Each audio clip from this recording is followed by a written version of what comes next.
और दोस्तों आप देख रहे हैं आरसीएन न्यूज। आज हम बात करेंगे अभी की बड़ी खबर के बारे में जो कि विभिन्न समाचार पत्रों पर छाई हुई है और आपके लिए अति महत्वपूर्ण है, इसलिए आप वीडियो को पूरा देखिएगा, स्किप मत करिएगा। वीडियो पसंद आए तो लाइक शेयर जरूर करिएगा। अगर आप चाहते हैं कि आपको इसी प्रकार की जानकारी समय समय पर मिलती रहे तो चैनल को सब्सक्राइब कर लें, बेल आइकन दबा दें और पर सेलेक्ट कर दें, जिससे हमारे वीडियो का नोटिफिकेशन आपके पास सबसे पहले पहुंच जाए, वीडियो को आप सबसे पहले देख पाए। तो आइए पहली खबर के बारे में जान लेते हैं। पहली खबर जेईई मेंस को लेकर है। जेईई मेंस में 0 अंक फिर भी पीयू में दाखिला। आपको बता दें कि एजुकेशन के हब चंडीगढ़ में इस बार ज्वाइंट एंट्रेंस एग्जाम मेंस में 0 अंक लाने वाले विद्यार्थियों को भी दाखिला मिले हैं। यह एडमिशन पंजाब यूनिवर्सिटी के university institute of engineering and technology व doctor S Bhatnagar university institute of chemical engineering and technology के अलावा Chandigarh college of engineering and technology में हुए हैं। तो 0 अंक वाले भी दाखिला पा गए हैं। अगली खबर जेल वार्डर को लेकर है।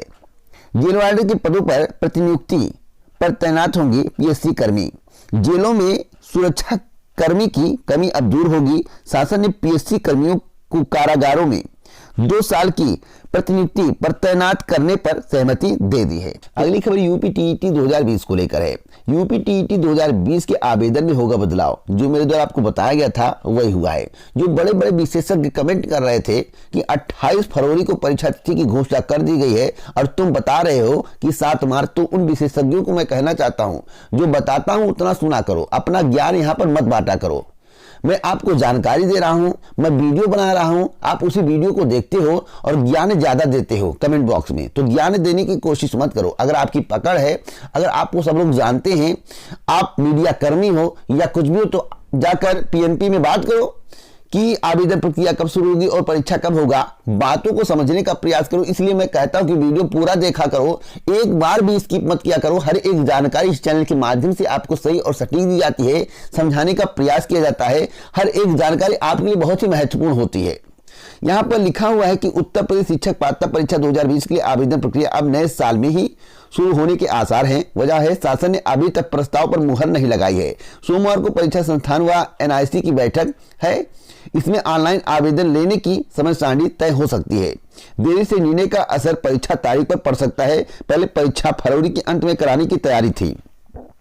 मेरे द्वारा आपसे क्या बताया गया था? बताया गया था कि आवेदन प्रक्रिया जनवरी 2021 के प्रथम पखवाड़े से शुरू होगी।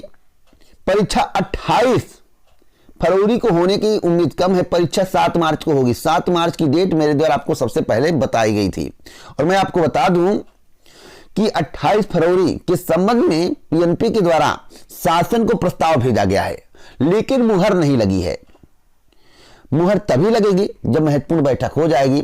28 दिसंबर 2020 को एक महत्वपूर्ण बैठक है, जैसा कि इसमें लिखा हुआ है कि एनआईसी से बैठक है। तो परीक्षा संस्थान व एनआईसी जब बैठक करेंगे तो उसमें ऑनलाइन आवेदन को लेकर सहमति बनेगी। जितने दिन आवेदन प्रक्रिया चलेगी उसके बाद 20 से 25 दिन का आपको समय दिया जाएगा परीक्षा आयोजन के लिए। तो आप लोग मानकर चलिए कि 7 मार्च को परीक्षा का आयोजन होगा। तैयारी में जुट जाइए। प्रथम पखवाड़े में मेरे द्वारा आपको बताया गया था, तो मार्च के प्रथम पखवाड़े में ही परीक्षा का आयोजन होगा। 28 फरवरी को परीक्षा का आयोजन हो पाना मुमकिन नहीं लग रहा है। एक खबर जीआईसी प्रवक्ता भर्ती को लेकर है। जीआईसी प्रवक्ता भर्ती को लेकर बहुत बड़ी खबर है। रिजल्ट के 10 महीने बाद भी नहीं मिली नियुक्ति में देरी का खामियाजा भुगतेंगे अभ्यर्थी।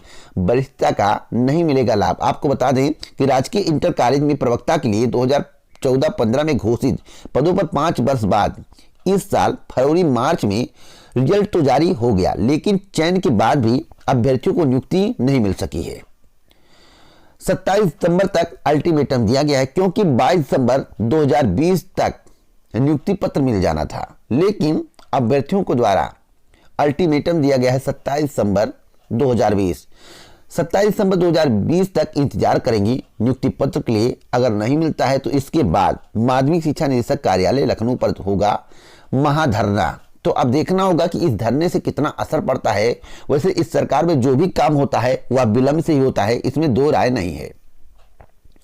अगली खबर है कि 2030 तक तीसरी सबसे बड़ी अर्थव्यवस्था बनेगा भारत। देखिए 2024 का चुनाव है, 25 में अर्थव्यवस्था में सुधार आएगा, 29 में फिर चुनाव है, 30 में अर्थव्यवस्था में सुधार आएगा, 2022 का चुनाव उत्तर प्रदेश में है तो 2021 में अर्थव्यवस्था में सुधार आएगा। देखिए आंकड़ा कितना गजब बैठाया गया है।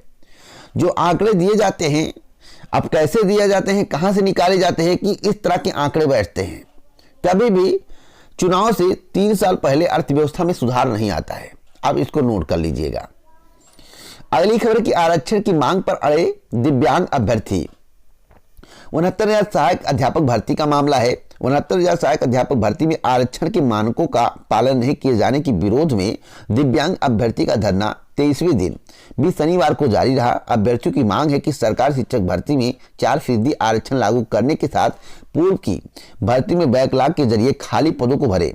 दिव्यांग अभ्यर्थियों का कहना है कि बेसिक शिक्षा विभाग की ओर से दिव्यांग आरक्षण 2016 का पालन नहीं किया गया है। इसी को लेकर दिव्यांग अभ्यर्थी धरना प्रदर्शन कर रहे हैं। इन अभ्यर्थियों की दशा देखिए इस सरकार में कितनी बुरी है। लोग कह रहे होंगे कि मैं सरकार की बुराई कर रहा हूं, तो मैं सरकार की बुराई नहीं कर रहा हूं। सरकार को ऐसा काम करना चाहिए कि सरकार की बुराई ना हो।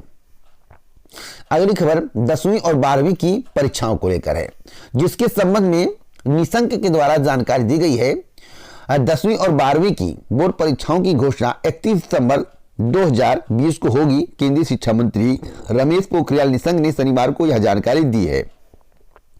अगली खबर है कि कुछ लोग सिखा रहे हैं लोकतंत्र, ऐसा मोदी जी का कहना है। मोदी जी चुटकी लेने में माहिर है। किसी की चुटकी लेना हो मोदी जी जरूर लेते हैं। किसान आंदोलन कर रहे हैं, अब किसानों से जाकर दिल्ली में बात भी नहीं कर रहे हैं। किसान की मांग क्या है उसके बारे में सुन नहीं रहे हैं। ये कह रहे हैं कि किसान अपनी मांग बताए, तो किसानों ने अपना एक चिट्ठा पूरा लिखकर भेज दिया है सरकार के पास। अब सरकार उस पर विचार विमर्श करे। सरकार चाहती क्या है? मैं कहता हूं कि मैं कपड़ा नहीं पहनना चाहता हूं। सरकार ने जो कपड़ा मुझे दिया मैं नहीं पहनना चाहता हूं, क्या जबरदस्ती मुझे पहनाएंगे?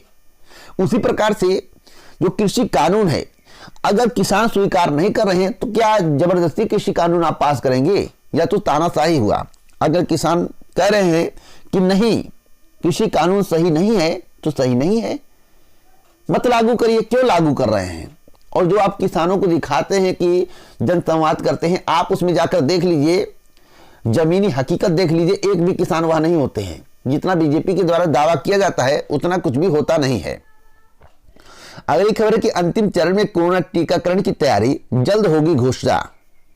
अगली खबर है कि चयन बोर्ड लंबित मांगों को लेकर 29 को लेकर अध्यक्ष का आवास का घेराव। आपको बता दें यह मामला टीजीटी पीजीटी भर्ती एवं अन्य लंबित परिणाम को लेकर है। उत्तर प्रदेश माध्यमिक शिक्षा सेवा चयन बोर्ड पर 29 दिसंबर 2020 को धरना प्रदर्शन होने जा रहा है, जो कि विशाल धरना प्रदर्शन होगा। मांगे तो बहुत रहती है, मांगों पर अमल नहीं किया जाता है। आपको बता दें कि अभी तक टीजीटी पीजीटी 2020 का संशोधित नोटिफिकेशन जारी नहीं हुआ है।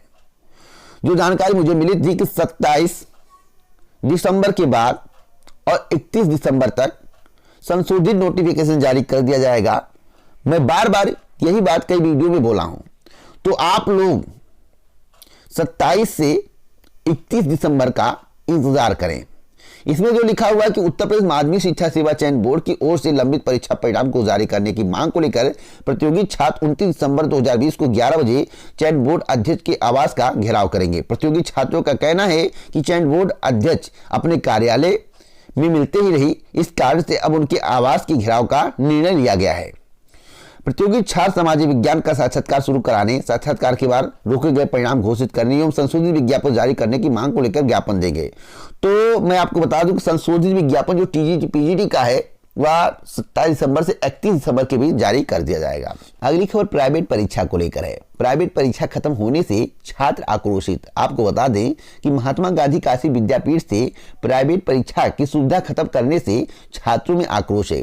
प्राइवेट परीक्षा की सुविधा खत्म होने के फैसले से ऐसे हजारों छात्रों को झटका लगा है। छात्रों ने इसका विरोध करने का निर्णय लिया है। अब देखना होगा कि जितने भी प्राइवेट छात्र हैं इसके लिए क्या करते हैं। क्या प्राइवेट परीक्षा जो पहले आयोजित की जाती थी जिसके लिए आप फॉर्म अप्लाई कर पाते हैं, उसका आपको दोबारा मौका मिलेगा या नहीं, या तो समय बताएगा। लेकिन छात्रों में आक्रोश व्याप्त हो रहा है। अगली खबर है कि 31 दिसंबर तक हो सकेंगे बीएड कॉलेजों में सीधे प्रवेश। संयुक्त प्रवेश परीक्षा की परामर्शदात्री समिति की बैठक में फैसला। अभ्यर्थियों को 750 रुपये ऑनलाइन काउंसलिंग शुल्क जमा करना होगा। अगली खबर म्यूचुअल ट्रांसफर को लेकर है। म्यूचुअल ट्रांसफर को मांगा दोबारा आवेदन का मौका। तो अब देखना होगा कि आवेदन का मौका मिलता है या नहीं मिलता है। म्यूचुअल मतलब होता है कि अगर हम जौनपुर के हैं और हमारा ट्रांसफर बस्ती में हो गया है, अगर हम बस्ती के हैं और हमारा ट्रांसफर जौनपुर में हो गया है, तो दोनों लोग म्यूचुअल कर लेंगे, तो अपने अपने स्थान पर चले जाएंगे। तो इसी प्रकार की अगर आपको जानकारी चाहिए तो आप हमसे जुड़ सकते हैं। एक महत्वपूर्ण खबर है UPSSC की है, जिसके संबंध में आपको जानकारी होना जरूरी है। जो जानकारी प्राप्त हुई है कि जनवरी माह में किसी भी भर्ती परीक्षा का आयोजन नहीं होगा। जो भी परीक्षा आयोजित की जाएगी 15 फरवरी की बात की जाएगी। 15 जनवरी के पहले एक अहम बैठक होने वाली है। नए साल पर एक अहम बैठक होगी, जिसमें विभिन्न भर्ती परीक्षाओं से संबंधित, परिणाम से संबंधित, पेट से संबंधित निर्णय लिया जाएगा। तो आप लोग इंतजार करें 15 जनवरी 2021 का। उससे पहले आपको समाचार पत्रों में पढ़ने को मिल जाएगा। मुझे बताने की आवश्यकता हो सकता है ना पड़े, लेकिन मैं आपको जानकारी देता रहता हूं। आगे कोई जानकारी मिलेगी चैनल के माध्यम से दी जाएगी। इसी प्रकार की जानकारी के साथ हमसे जुड़े रहें।